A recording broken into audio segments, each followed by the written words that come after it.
Vous savez, dans la sous-région, le défi, disons, le défi majeur qu'il faut relever, c'est bien sûr, et pour le Bénin aussi, la question de l'énergie.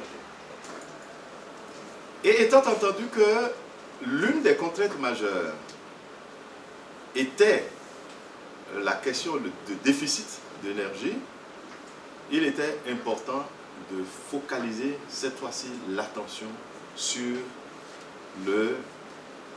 les questions de l'énergie, donc sur le secteur de l'énergie électrique surtout. Voilà, ce programme a 4 composantes. La première composante, c'est pour nous, même si elle n'a pas le maximum de ressources, c'est la plus importante parce que nous voulons les 5 prochaines années ensemble avec les partenaires au niveau national comme au niveau international, au niveau gouvernemental, reconstruire le secteur de l'énergie électrique. Retenez bien ce mot-là, la reconstruction du secteur de l'énergie électrique. Ces réformes portent sur 4 points essentiels.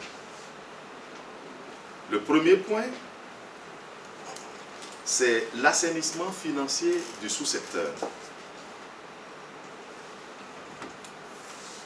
Le second point, c'est la mise en place d'une politique tarifaire appropriée. Le troisième point, c'est la mise en place d'un cadre d'intervention incitative pour les producteurs indépendants d'énergie électrique. Et le quatrième axe, c'est l'amélioration de la gouvernance, surtout de la SB2E.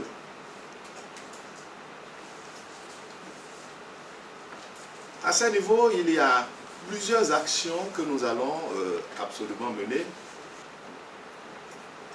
Le deuxième projet, ou la deuxième composante, c'est la composante production d'énergie électrique. Vous savez que le Bénin actuellement produit à peine 1 à 2% de l'énergie qu'il utilise. Le reste venant du Nigeria, du Ghana et parfois de la Côte d'Ivoire.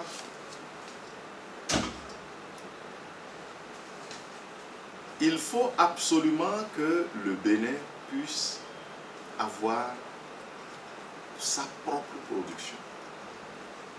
Et donc MCC veut aider le Bénin à, disons, augmenter sa capacité de production et porter cela à environ 80 mégas.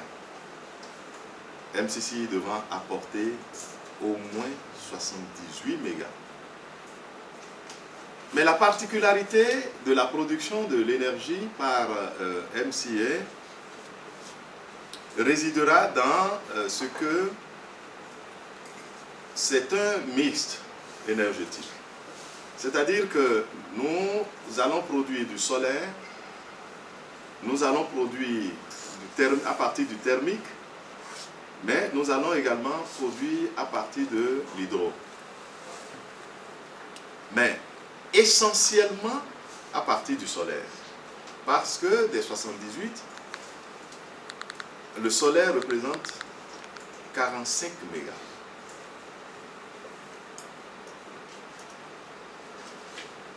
Répartis sur presque toute l'étendue du territoire national, une centrale à Boycon, une autre à Parakou, l'autre à Djougou, et la quatrième centrale à Natitengu. En ce qui concerne l'hydro, ce sera essentiellement Natitengu, la région de Natitengu, à Yeripao précisément, où il y a les installations actuelles, mais qui sont en état d'arrêt. Nous allons donc remettre ça en marche et augmenter la capacité. C'est de 0,5 mégas, nous allons le porter à 1 méga. Parce que à ce niveau, c'est délicat. Il faut dire pourquoi nous n'avons pas choisi les centrales hydroélectriques. Si il est possible de les réaliser en 5 ans, techniquement, du point de vue du montage de la centrale, les questions d'ordre environnemental, social et genre qui gravitent autour d'une centrale hydro ne nous permettent pas vraiment de nous aventurer dans ce chemin-là. En dehors de ces deux sources d'énergie, il y aura le thermique. Les sources thermiques, c'est-à-dire les groupes électrogènes à partir des groupes électrogènes. Donc nous allons améliorer les capacités. Il y en a à Parakou, il y en a également à Djougou, il y en a à Natitengu et un autre à Parakou, pardon, à Porto Novo. Voilà les sources de production de l'énergie électrique que nous voudrions vraiment explorer. En dehors du financement de la production, nous allons également travailler sur le secteur de la distribution. Parce que vous savez, aujourd'hui, il faut absolument que nous modernisions et renforcions le réseau de distribution pour le développement du tissu industriel et également l'amélioration de l'accès des populations à l'énergie électrique, notamment en ce qui concerne les femmes et les couches défavorisées. À ce niveau, vous savez, aujourd'hui, les pertes techniques, enfin les pertes en général, techniques et commerciales, sont de l'ordre de 23 à 25%. La perte de 1% équivaut à peu près à 1 milliard de pertes pour la SB2E. En l'améliorant, nous estimons donc qu'il est possible que la SB2E revienne et revive,